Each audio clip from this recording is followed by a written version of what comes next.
London, November 2006. A man checked into University College Hospital. He was 43 years old, a husband, a father, a spy. The doctors didn't know what was killing him. They tested for everything: food poisoning, thallium, heavy metals. They found nothing they recognized. But something was destroying him from the inside. His hair had fallen out. His organs were shutting down one by one.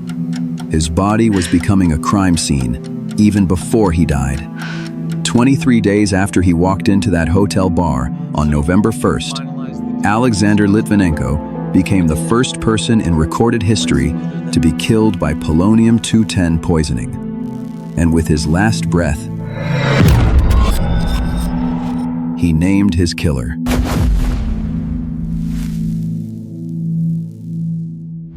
To understand why Alexander Litvinenko was murdered, you need to understand what he knew and what he refused to stay quiet about. Litvinenko was born in 1962 in Voronezh, Russia.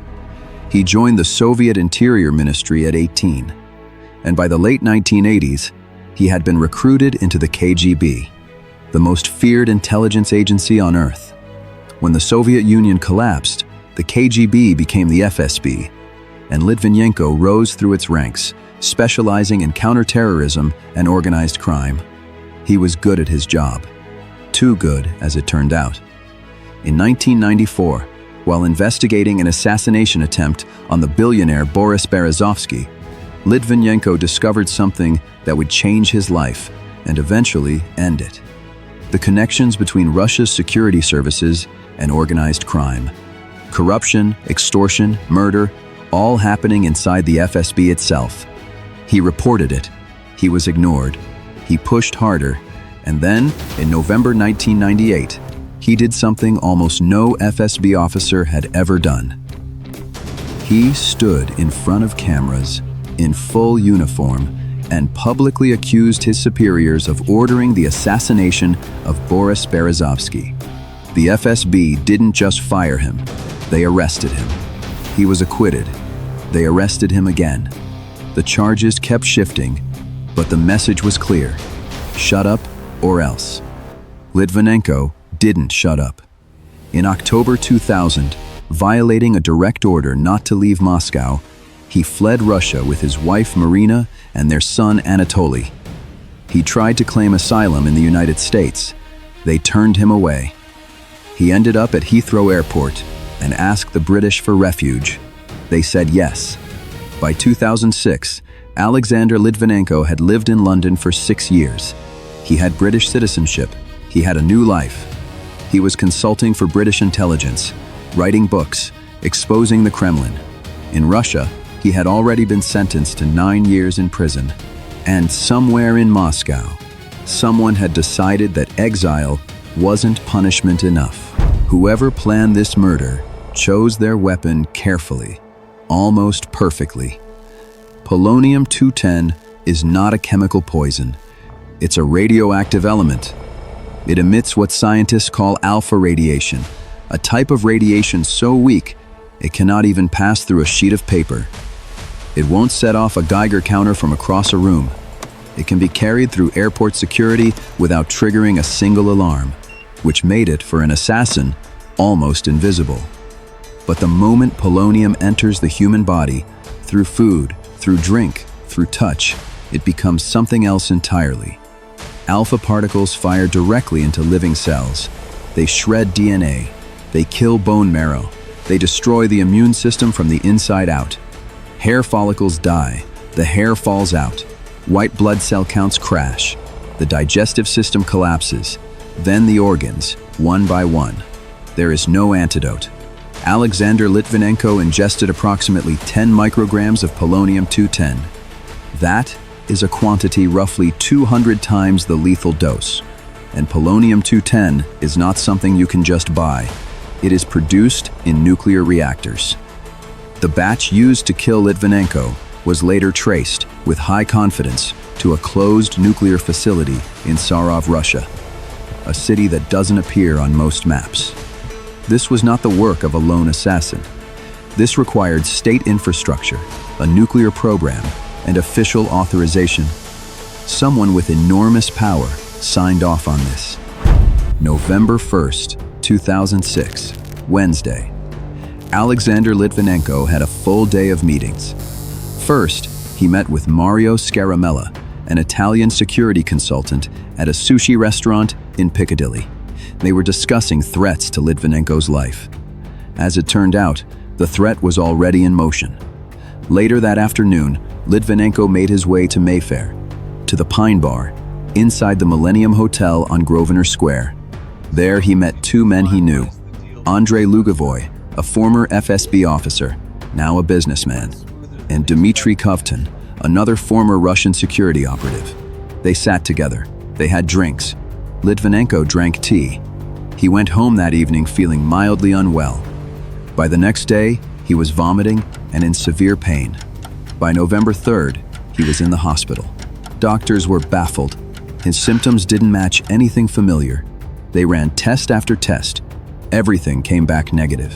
Meanwhile, behind the scenes, investigators were beginning to pick up a trail, a radioactive trail.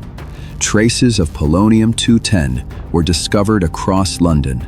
In the Pine Bar at the Millennium Hotel, the teapot tested off the charts.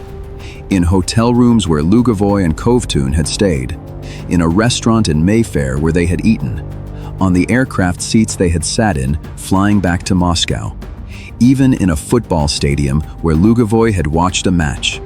The two men had left a radioactive breadcrumb trail across London. Not because they were careless, but because they didn't know Western laboratories had the technology to detect it. As a senior KGB defector later put it, they miscalculated, and that miscalculation blew the entire operation open. For 23 days, Alexander Litvinenko fought. His hair was gone, his body was wasting away, but his mind remained sharp, and he wanted the world to know what had been done to him and who had done it. 2 days before he died, he dictated a final statement. His friend Alex Goldfarb wrote it down. He said, "You may succeed in silencing one man, but the howl of protest from around the world will reverberate, Mr. Putin, in your ears for the rest of your life." On November 23, 2006, at 9:21 in the evening, Alexander Litvinenko died. His wife Marina was at his side. He was 43 years old. The investigation that followed was one of the most complex in British history. Scotland Yard traced the polonium trail in meticulous detail. The evidence pointed clearly to two men, Lugovoy and Kovtun. Britain requested their extradition from Russia. Russia refused. Andrei Lugovoy was later elected to the Russian parliament. He was granted immunity from prosecution. In January 2016, after years of legal battles led by Marina Litvinenko, a full British public inquiry delivered its verdict. The inquiry found that the FSB operation to kill Alexander Litvinenko was in all probability approved by FSB Director Nikolai Patrushev and by President Vladimir Putin. In September 2021, the European Court of Human Rights went even further. It ruled that Russia was directly responsible for Litvinenko's death. It ordered Russia to pay Marina Litvinenko 100,000 euros in damages. Russia rejected the ruling. Russia paid nothing. Alexander Litvinenko is not the only Russian dissident to have died in mysterious circumstances. He is not the only journalist, spy, or critic to have been silenced. But his case is different, because this time, the poison left a trail. This time, the science spoke when the politics couldn't. This time, the world was forced to look directly at what modern Russia is capable of. On his deathbed, a dying man looked into the darkness and told the truth, not because it would save him, but because someone had to. Marina Litvinenko still lives in London. She has spent nearly 2 decades fighting for justice she may never fully receive. Vladimir Putin is still in power, and somewhere in London, in a hotel bar, that is still open for business.